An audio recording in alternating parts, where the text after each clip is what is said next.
નમસ્તે. ધોરણ 11 subject chemistry chapter number 2 પરમાણુનું બંધારણ વિડીયો નંબર 15. ચલો મિત્રો, આપણે હવે વિડીયો નંબર 13 અને 14ની અંદર કક્ષકોનો આકાર તથા કક્ષકોની ઉર્જા n+lના નિયમ પરથી કક્ષકોની ઉર્જાનો ક્રમ એ પણ આપણે જોયો.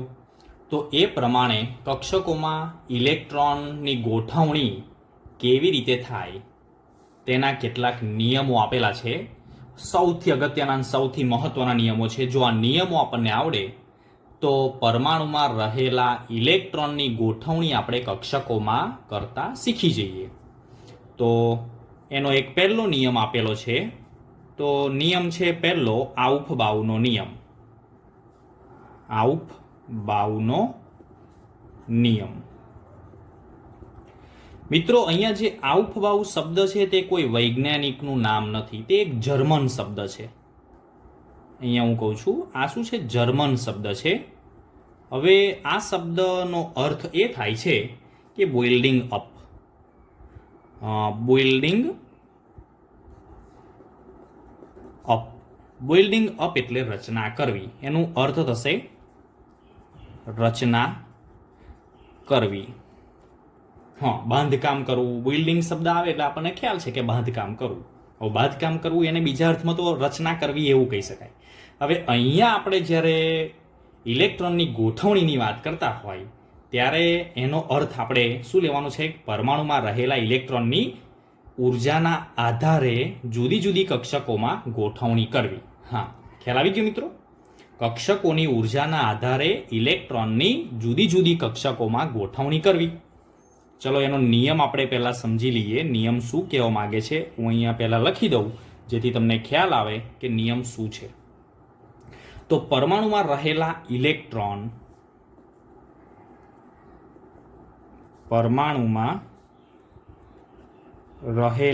ઇલેક્ટ્રોન સૌથી ઓછી ઉર્જા ધરાવતી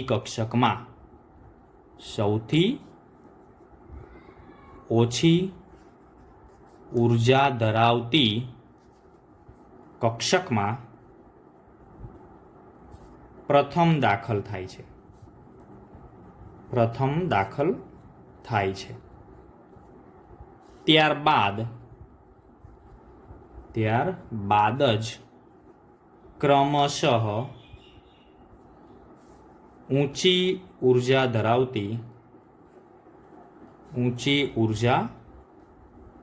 ધરાવતી કક્ષકોમાં ઇલેક્ટ્રોન દાખલ થશે. સૌથી અગત્યનો અને સમજાય એવો છે મિત્રો, કંઈ અઘરું નથી આમાં. પરમાણુમાં ઇલેક્ટ્રોનની ગોઠવણી આપણે કરવી છે કક્ષકોમાં, તો સૌથી ઓછી ઉર્જા ધરાવતી હોય તેવી કક્ષકોમાં પ્રથમ ઇલેક્ટ્રોન દાખલ કરવાનો અને ત્યારબાદ ક્રમશઃ, સૌથી અગત્યનું છે, ક્રમશઃ ઊંચી ઉર્જા ધરાવતી કક્ષકોમાં ઇલેક્ટ્રોન દાખલ કરવાનો. બરોબર? તેનો ક્રમ તો આપણને ખબર જ છે. હાઇડ્રોજન સિવાયની મોટાભાગની કક્ષકોનો જે ઉર્જાનો ક્રમ છે તે n+lના નિયમ પ્રમાણે આપણે શીખેલા જ છે. બીજું અર્થમાં આને કેવું હોય તો પણ કહી શકાય કે ધરાસ્થિતિમાં કક્ષકો તેમની વધતી ઉર્જાના ક્રમમાં ભરાય. ધરાસ્થિતિ એટલે ભૂમિ અવસ્થામાં, કે જ્યારે ઇલેક્ટ્રોન એ ઉત્તેજિત અવસ્થામાં થઈને તેનાથી ઊંચી કક્ષકમાં જ્યારે જમ્પ મારીને દાખલ ન થતો હોય ત્યારે એને ધરાસ્થિતિ કહેવાય.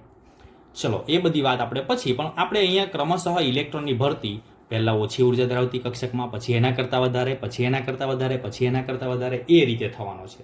અને એના માટેનો મેં તમને ક્રમ પણ આગળ લખાઈ દીધેલો છે ને મેં તમને બતાવ્યો પણ છે કે એનો જે ક્રમ છે એ ક્રમ કંઈક આ રીતે આપણી ટેક્સ્ટ બુકમાં પણ આપેલો છે અને એ આપણે સમજાયું છે કે n+lના નિયમ મુજબ તેનો ક્રમ કયો થશે. તો જો પહેલો 1s આવશે, ફરી 2s આવશે, પછી 2s પછી સીધું આ બાજુ ઉપર જતું રહેવાનું, 2p આવશે, 2p પછી અહીંયા સીધું નીચે એને આવવાનું 3s, પછી પાછું અહીંયાથી નીચે નહીં લેવાનું, અહીંયાથી 3s પરથી 4s પર નહીં જવાનું, તો અહીંયા સીધું આપણે 3p પછી 4s, પછી પાછું સીધું ઉપર 3d 4p 5s, પછી સીધું ઉપર 4D 5P 6S આ રીતે આપણે તેનો ઉર્જાનો ક્રમ આપેલો છે. એટલે કે આ 1S છે તે સૌથી ઓછી ઉર્જા, એના પછી 2S આવશે, એના પછી 2P આવશે, એના પછી 3S આવશે, પછી આવશે 3P, પછી આવશે 4S. આ રીતે ક્રમ છે. અને અહીંયા તમે જુઓ આ n બરાબર 1 તો એની 1S લખેલી છે, n બરાબર 2 તો 2S અને 2P લખેલી છે, n બરાબર 3 તો 3S 3P અને 3D લખેલી છે, n બરાબર 4 તો 4S 4P 4D 5F લખેલી છે. તો આ રીતે એના જુદા જુદા n પ્રમાણે nના મૂલ્યો પ્રમાણે જુદી જુદી કક્ષકો લખેલી છે અને આ રીતે એની ગોઠવણી કરેલી છે. ઓકે, તો મિત્રો આ થયો આઉફબાઉનો નિયમ કે ઓછી ઉર્જા ધરાવતી કક્ષકમાં ઇલેક્ટ્રોન પ્રથમ દાખલ થશે અને ત્યાર પછી એના કરતાં ક્રમશઃ વધુ ઉર્જા ધરાવતી કક્ષક હોય એમાં ફરી દાખલ થશે. ચલો હવે આપણે એક બીજો નિયમ જોઈએ. હવે અહીંયા બીજું આપેલું છે પૌલીનો નિષેધનો નિયમ. તો અહીંયા મિત્રો આજે પૌલી નામનો એક સાયન્ટિસ્ટ હતો, તેને નક્કી કર્યું કે એક કક્ષકમાં વધુને વધુ કેટલા ઇલેક્ટ્રોન સમાઈ શકે. બરોબર, સૌથી અગત્યનું છે કક્ષક તો આપણી પાસે છે કે ચલો એક S કક્ષક છે, P કક્ષક છે, D કક્ષક છે, F કક્ષક છે, પણ કક્ષકમાં વધુમાં વધુ કેટલા ઇલેક્ટ્રોન ભરાઈ શકે એ તો સૌથી અગત્યનું છે. બરોબર, તો એને પણ એક નિયમ આપેલો હતો. એ નિયમ હું અહીંયા તમને તમારી સમક્ષ રજૂ કરું છું. તો નિયમ કંઈક આ પ્રમાણે છે: પરમાણુમાં કોઈ પણ બે ઇલેક્ટ્રોનના ચારેય ક્વોન્ટમ આંક એક સમાન અથવા તો એક સરખા હોઈ શકે નહીં. સૌથી અગત્યનું આ સ્ટેટમેન્ટ છે. એના અથવામાં પણ બીજું એક સ્ટેટમેન્ટ આપેલું છે, એ પણ આપણે જોઈ લઈએ જેથી આપણને બંને બાબતો ક્લિયર થઈ જશે. એક જ કક્ષકમાં, બીજો નિયમ એનો એ જ છે પણ બીજી રીતે લખેલો છે, એક જ કક્ષકમાં માત્ર બે જ ઇલેક્ટ્રોન સમાઈ શકે છે અને આ ઇલેક્ટ્રોનના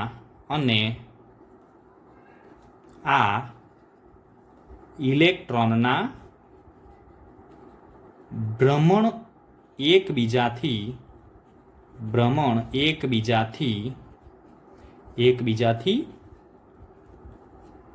વિરુદ્ધ દિશામાં હોવા જોઈએ. તો આ એનો બીજો નિયમ છે. મિત્રો અહીંયા શું કહેવા માંગે છે તે સમજી લઈએ કે પરમાણુમાં કોઈ પણ બે ઇલેક્ટ્રોનના ચારેય ક્વોન્ટમાંક સરખા હોઈ શકે નહીં. બરોબર, કોઈ પણ બે ઇલેક્ટ્રોન હોય તો એના ચારેય ક્વોન્ટમાંક સરખા ના હોઈ શકે. હા, 3 ક્વોન્ટમાંક સરખા હોઈ શકે પણ ચારેય ક્વોન્ટમાંક સરખા હોઈ શકે નહીં. એ આપણે સમજાવીએ છીએ. બીજી એક એનો નિયમ છે, એક જ કક્ષકમાં માત્ર બે જ ઇલેક્ટ્રોન સમાઈ શકે. અને એ કેવી રીતે? તો કે ઇલેક્ટ્રોનના ભ્રમણ એકબીજાથી વિરુદ્ધ રાખીને. ખ્યાલ છે, મેં તમને બતાવ્યું હતું કે ધારો કે આ આપણે કક્ષક દર્શાવેલી છે તો એક ઇલેક્ટ્રોનનું ભ્રમણ ઉપરની તરફ અપ એરો હોવો જોઈએ અને નીચે ડાઉન એરો હોવો જોઈએ. તો આ રીતે એ કહેવા માંગે છે કે ઇલેક્ટ્રોન એક કક્ષકમાં વધુમાં વધુ બે જ ભરાય અને એ પણ એકબીજાથી વિરુદ્ધ દિશામાં ભ્રમણ રાખીને.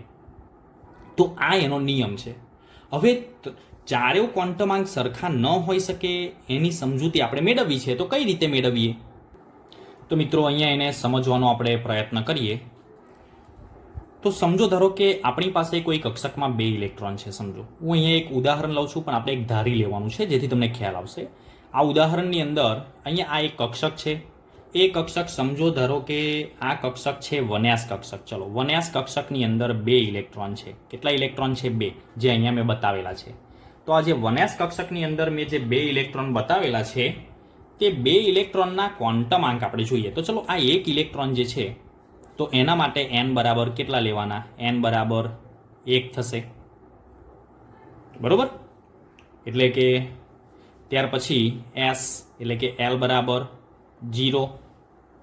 અને આ પ્રથમ ઇલેક્ટ્રોન માટે કહું છું, પ્રથમ ઇલેક્ટ્રોન જે અપ એરો છે એના માટેની વાત કરું છું. આ જે અપ એરો બતાવેલો છે ને એના માટેની હું વાત કરું છું.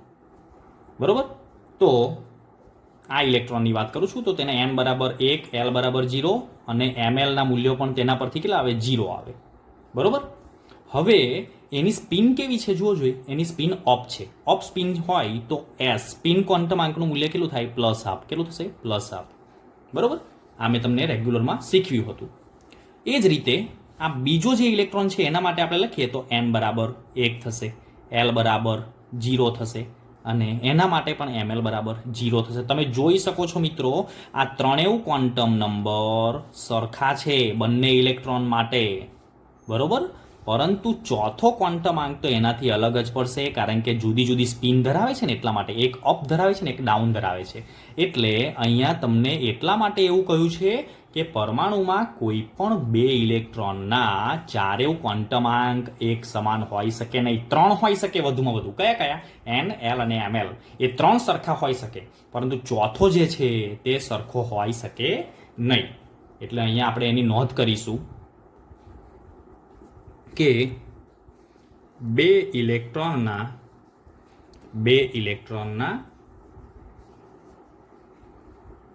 3 ક્વોન્ટમ આંક કયા કયા? n, l અને ml એ સમાન હોઈ શકે.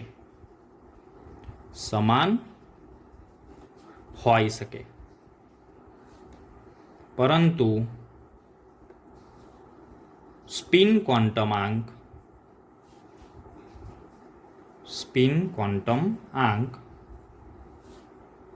એકબીજાથી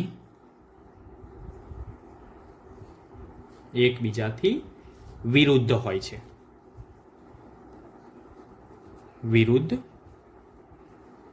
છે. આટલું ધ્યાન આપણે અહીંયા રાખવાનું છે. બરોબર. જે મેં સમજાયું એ જ અહીંયા લખેલું છે. 3 ક્વોન્ટમ આંક n, l અને ml સમાન હોય, પરંતુ સ્પિન ક્વોન્ટમ આંક સમાન હોતો નથી. અને આ નિયમ મુજબ આપણને ખબર છે કે n મુખ્ય ક્વોન્ટમ આંક ધરાવતા કોષમાં ઇલેક્ટ્રોનની સંખ્યા જો જાણવી હોય, ઇલેક્ટ્રોનની સંખ્યા, તો મેં આગળ પણ તમને રેગ્યુલર મુખ્ય ક્વોન્ટમ આંક શીખવતી વખતે પણ કહ્યું હતું કે ઇલેક્ટ્રોનની સંખ્યા જાણવા માટે કયું સૂત્ર મૂકવાનું? 2n². એટલે nના મૂલ્ય પરથી આપણે 2n² પરથી ઇલેક્ટ્રોનની કુલ સંખ્યા આપણે જાણી શકીએ કે જે તે કક્ષાની અંદર કેટલા ઇલેક્ટ્રોન ભરાઈ શકે છે. ઓકે, ચલો હવે આપણે એક બીજો નિયમ આપણે શીખવાના છે. તો આપણો આ નિયમ છે હુન્ડનો મહત્તમ ભ્રમણનો નિયમ. મિત્રો, આ ત્રીજો નિયમ છે. ઇલેક્ટ્રોનની ગોઠવણી માટેનો ત્રીજો નિયમ છે. હવે આ નિયમ શું સૂચવે છે એ પણ હું તમને કહી દઉં. તો આ જે નિયમ છે તે સમાન ઉર્જાવાળી પેટા કક્ષકો હોય. તો મિત્રો, સમાન ઉર્જાવાળી પેટા કક્ષકો એટલે કઈ? તો કે p કક્ષકની 3 પેટા કક્ષક છે. કઈ? 2px એટલે કે px, py અને pz. d કક્ષકની 5 પેટા કક્ષક છે. dxy, dyz, dzx, dx² - y² અને dz². બરોબર. તો આવી પેટા કક્ષકોમાં ઇલેક્ટ્રોનની ગોઠવણી કઈ રીતે થાય તેની અહીંયા આપણને વાત કરી છે. એક કક્ષકના સમાન ઉર્જાવાળી પેટા કક્ષકને આપણે ડીજનરેટ કક્ષકો કહીએ છીએ. વારંવાર મિત્રો હું તમને આ કહું છું. બરોબર. હવે તેનો નિયમ કંઈક આ પ્રમાણે છે, તેને સમજી લઈએ પહેલા. તો નિયમ હું અહીંયા લખી દઉં કે ઇલેક્ટ્રોન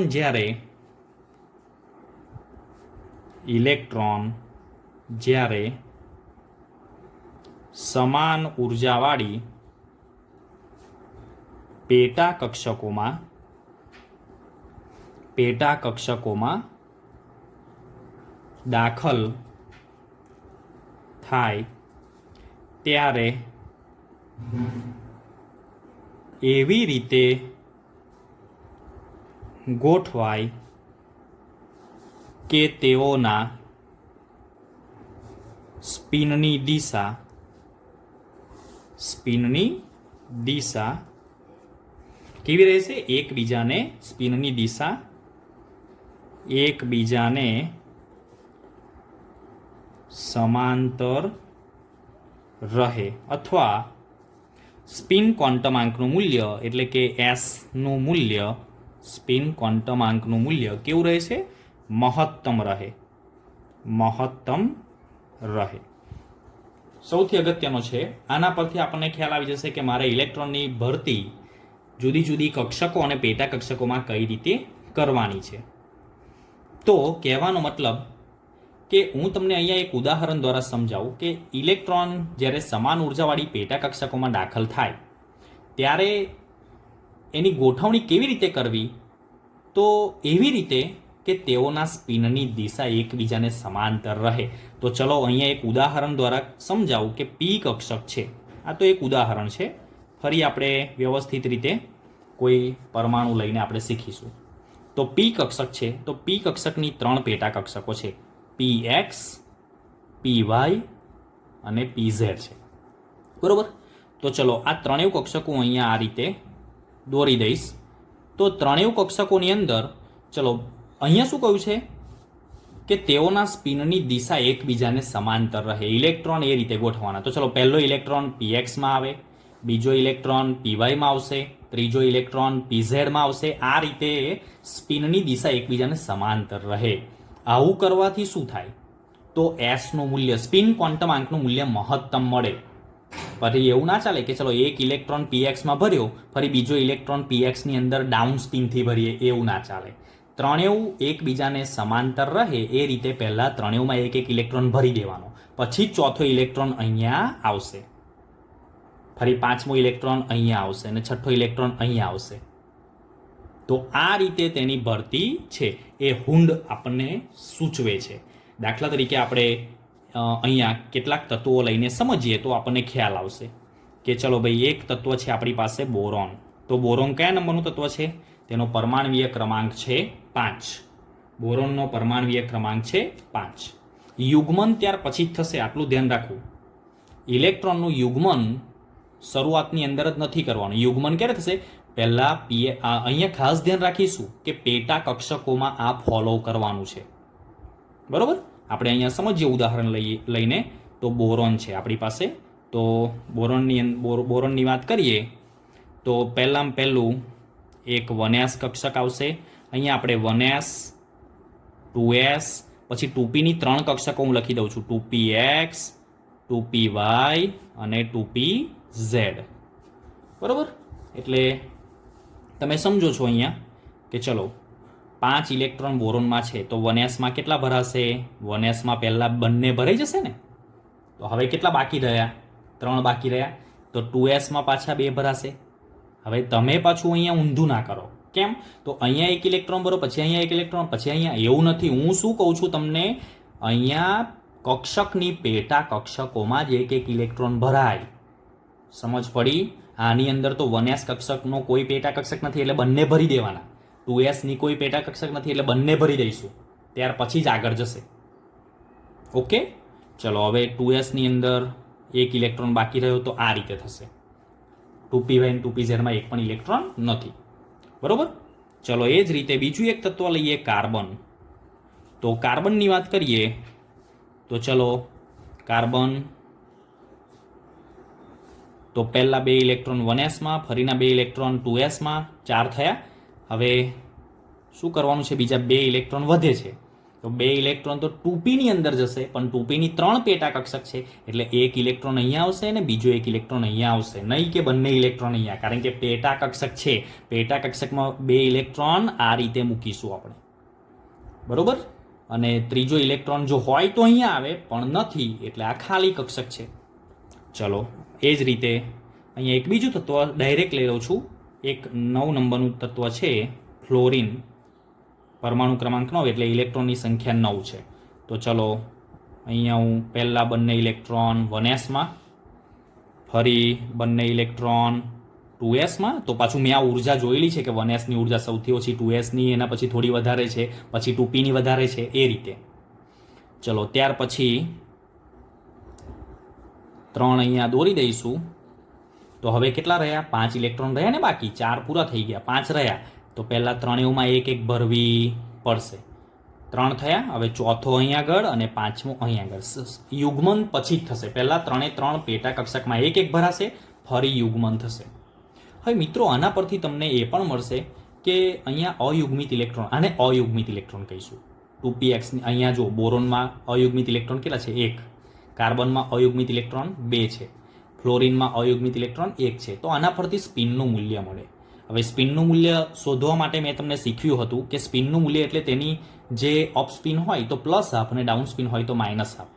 અને એનું એક સૂત્ર પણ મેં તમને આપ્યું હતું, n ઇન્ટુ હાફ. n એટલે શું? અયુગ્મિત ઇલેક્ટ્રોનની સંખ્યા. તો જો અહીંયા અયુગ્મિત ઇલેક્ટ્રોનની સંખ્યા 1 છે તો અહીંયા 1 મૂકી દો તો 1 ગુણ્યા હાફ એટલે આનું સ્પિનનું મૂલ્ય કેટલું થશે? હાફ થશે. આનું સ્પિનનું મૂલ્ય હાફ, અહીંયા 2 છે ને તો 2 ઇન્ટુ હાફ એટલે 1 થશે. આનું સ્પિનનું મૂલ્ય કેટલું થશે? 1 જ છે એટલે હાફ થશે. તો આ રીતે આપણે હુન્ડના નિયમ પરથી પેટા કક્ષકોની અંદર કેવી રીતે ઇલેક્ટ્રોનની ગોઠવણી થાય તે આપણે શીખ્યા. તો આ રીતે 3 નિયમ પરથી આપણે કઈ રીતે ઇલેક્ટ્રોનની ગોઠવણી જુદી જુદી કક્ષકોમાં થાય છે તે આપણે સમજ મેળવી. ફરી એક વખત કહી દઉં કે આવું ફબાવું એટલે આપણને ખબર છે કે સૌથી પહેલાં નીચી ઉર્જા ધરાવતી કક્ષકમાં ઇલેક્ટ્રોન ભરાશે, ત્યાર પછી ક્રમશઃ ઉર્જા વધે તેમ તેમ ઇલેક્ટ્રોન તેમાં સમાશે. આ પહેલું. બીજું, પાઉલીનો નિયમ છે એની વાત કરું તો કે પરમાણુમાં કોઈ પણ 2 ઇલેક્ટ્રોનના ચારેય ક્વોન્ટમાંક સરખા હોઈ શકે નહીં. આનો મતલબ એ થાય કે કોઈ પણ કક્ષકમાં વધુમાં વધુ 2 જ ઇલેક્ટ્રોન સમાઈ શકે, અપ સ્પિન અને ડાઉન સ્પિનથી. આ બીજો નિયમ. અને હુન્ડનો નિયમ શું કહેવા માંગે છે તો કે જ્યારે કક્ષકની પેટા કક્ષક આપેલી હોય ત્યારે ઇલેક્ટ્રોન જે છે તે સમાંતર સ્પિનથી પહેલા ભરાશે અને ફરી જ તેનું યુગ્મન થશે. તો આ ત્રણેય નિયમનો ઉપયોગ આપણે હવે પછીના વિડીયોની અંદર પરમાણુઓની જુદી જુદી ઇલેક્ટ્રોન રચના સમજાવવામાં કરીશું. Thank you.